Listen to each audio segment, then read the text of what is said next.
उत्तराखंड के जोशीमठ पर जो आपदा आई, क्या एक मानव निर्मित आपदा है या एक प्रकृति का ही कोप है जो इस वक्त वहां देखने को मिल रहा है? इस पर हमारे साथ एक्सपर्ट्स भी हैं, पॉलिटिकल मेहमान भी हैं, पत्रकार भी हैं, सब अपनी अपनी राय जो है आपके सामने रख रहे हैं। और इसके अलावा जोशीमठ में आगे के हालात क्या दिखाई दे रहे हैं, इस पर भी हम लोग बात कर रहे हैं। तो एक बार फिर मैं डॉक्टर सैन के पास जाना चाहता हूं। हमारे साथ हैं director Wadia institute of Himalayan geology.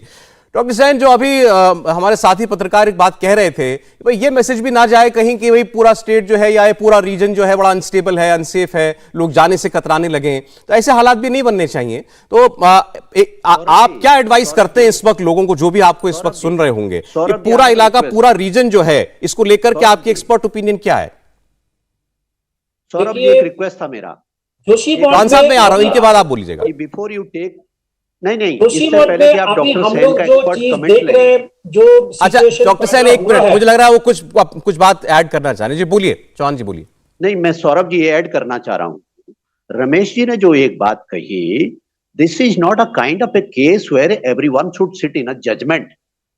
This is a highly scientific and technical issue. ये 17 साल से प्रोविजन स्टोर चला रहे थे और हर दिन 8 से 9 हजार का बिजनेस करते थे। अचानक से ये दोगुना हो गया। जानना चाहते हो कैसे? तो फ्रीडम ऐप को अभी डाउनलोड करें। एंड तमाम सारा जियोलॉजी का, हाइड्रोलॉजी का बहुत सीरियस इशू है।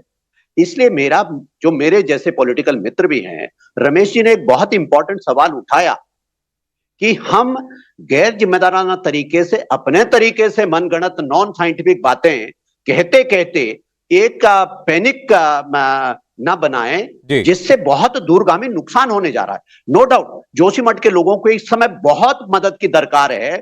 सबको हमें कंसर्टेड एफर्ट्स हमारा उस बात का होना चाहिए, वो सुरक्षित जगह हो, उनका पुनर्वास हो, आगे चल करके उनका आजीविका का भी इंतजाम हो। लेकिन साथ ही साथ इमरजेंसी की सिचुएशन में हमें बहुत एक धैर्य और उसके साथ और एक्सपर्ट ओपिनियन को सम्मान देते हुए उसके अनुसार मूव करना चाहिए।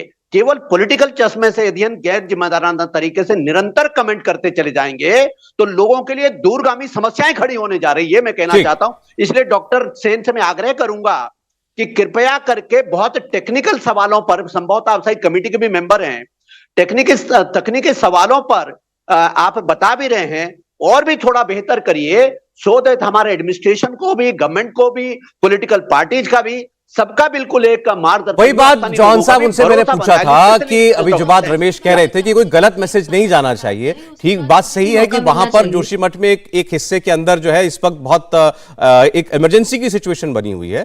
लेकिन क्या हम ये कहें कि नहीं ये पूरे जोशीमठ पर ऐसे हालात हो गए हैं, या आसपास के जितना इलाका है, बद्रीनाथ आगे था या पीछे का रीजन जो है वो भी इस तरीके से अनस्टेबल है? तो इसको लेकर के एक एक्सपर्ट ओपिनियन ही जाए, कोई मेरी जैसे लेमैन की या बाकी किसी की ओपिनियन इसमें मायने नहीं रखती है। जी सैन साहब बोलिए। नहीं, हम भी लेमैन ही हैं।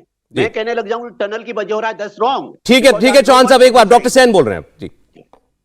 देखिए, अभी जो हम लोग देख रहे हैं जोशीमठ में, और सारी उत्तराखंड स्टेट का बातें करेंगे, दूसरा हिली स्टेशन में, हिली टाउन में इसका जैसा सिचुएशन नहीं है। वहां पर स्थिति इससे बहुत ही बेहतर है। बट जोशीमठ में जो हुआ है, ये थोड़ा सा हम लोगों का डेवलपमेंटल एक्टिविटीज, हम लोग का नेचुरल प्रोसेस में पहले भी कहा है, and then climate induced phenomena से काफी स्ट्रेस हो गया है। इसके लिए अभी इस रीजन को सेफ करना है, तो वहां का लोगों को वहां से दूर जाएगा जहां पर स्टेबल है।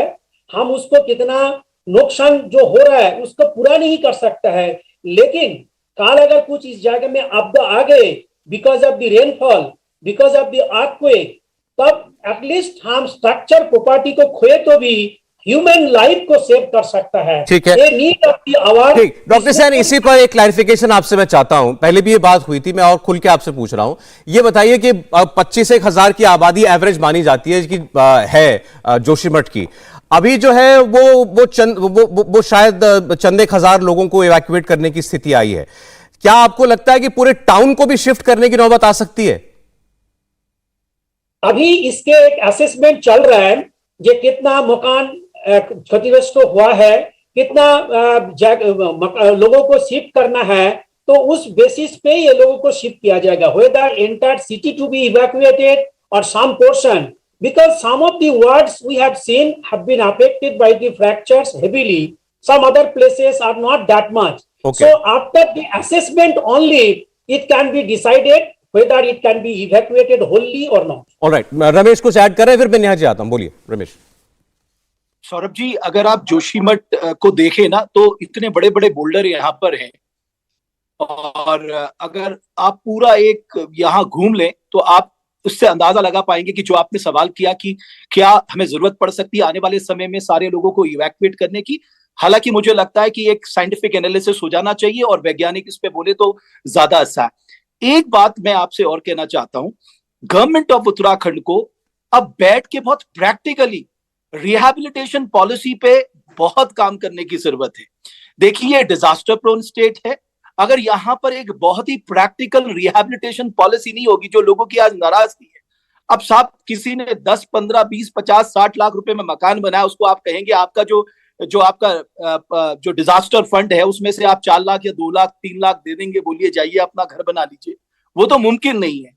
तो बहुत ही व्यवस्थित ढंग से, और दूसरा एक संवेदनशीलता का भाव जो है, देखिए इस मौके पर इस त्रासदी से जुड़े जो लोग जिससे सबसे ज्यादा प्रभावित हुए हैं, उनके साथ हम सबको खड़े रहने की जरूरत है, उन्हें भरोसा देने की जरूरत है। संपूर्ण भारत वर्ष और उत्तराखंड के लोग इस मुश्किल मौके पे इन लोगों के साथ खड़े हैं।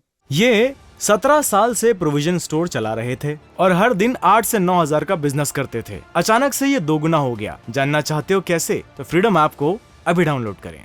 क्योंकि आप सोचिए, ये पहला शहर है चाइना के बॉर्डर से, अगर माणा पहला गांव जो प्रधानमंत्री कहते हैं, ये पहला शहर है। एक तरह से सामरिक लिहाज से भी आप देखेंगे बहुत ही महत्वपूर्ण है। बिल्कुल, बिल्कुल। और यहाँ के लोग जो हैं, और एक छोटी सी बात कह के मैं अपनी बात करूंगा सौरभ जी, इससे भी बहुत इंपॉर्टेंट, एक्चुअली उत्तराखंड ने क्या किया है, बहुत ही जो हमारी आर्थिकी है वो बहुत लिमिटेड हो गई है, और जिन जिन शहरों में यह आर्थिकी लिमिटेड होते जा रही है, वहां लोगों की बसावट नेचुरली ये बढ़ती जाएगी, और फिर कंस्ट्रक्शन भी बढ़ते जा रहा है, भार भी बढ़ते जा रहा है। तो अपनी डेवलपमेंट पॉलिसी के बारे को भी दोबारा रिविजिट करना होगा, और रिहैबिलिटेशन पॉलिसी तो बहुत ही प्रैक्टिकली हमें बनानी होगी, क्योंकि आने वाले समय में हमें और लोगों को भी रिहैबिलिटेट करना है। रैनी देखिए, 2 साल पहले 2021 में 7 फरवरी 2021 को 50-60 गांव अब तक हम रिहैबिलिटेट नहीं कर पाए। मैं वहां गया था, वो लोग खुद डर के साए में जी रहे हैं। ऐसी कई जगह हैं जहां आपके लोगों को रिहैबिलिटेट करना। जाहिर है, नहीं, आपकी बात रमेश बिल्कुल ठीक है कि ये एक बड़ा चैलेंज है सरकार के सामने, लेकिन ये काम करना ही होगा, इसमें कोई ऑप्शन नहीं है किसी के पास। पूरे देश को मिलकर काम करना पड़ेगा। इंडिया टीवी हर वक्त हर जगह डाउनलोड करने के लिए सर्च करें India TV news Google play store या ऐप स्टोर पर।